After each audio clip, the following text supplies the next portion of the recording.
আম্মা জান আয়েশা রাদিয়াল্লাহু তাআলা আনহা নবীজির স্ত্রী বলতেন, পৃথিবীবাসী, তোমাদের একটা সূর্য আছে, আমারও একটা সূর্য আছে। তোমাদের সূর্য দিনে ওঠে, আমার সূর্য রাতে ওঠে। আমার সূর্য রাতে ওঠে, তোমাদের সূর্য সকালে ওঠে।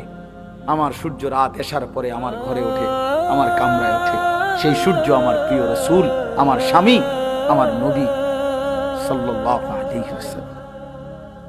লানা শামসুন ওয়ালিল আফাক শামসুন ওয়া শামসি আফদালু মিন শামসিস সামাই। তিনি বলেন যে তোমাদের একটা সূর্য, আমারও একটা সূর্য। শুনে রাখো পৃথিবীবাসী, আসমানের ওই সূর্যের চাইতে আমার সূর্য অনেক উত্তম। فإن الشمس تطلع بعد فجر والشمس تطلع بعد عشاء। তোমাদের সূর্য ওঠে ফজরের পরে, আর আমার সূর্য ওঠে এশার পরে।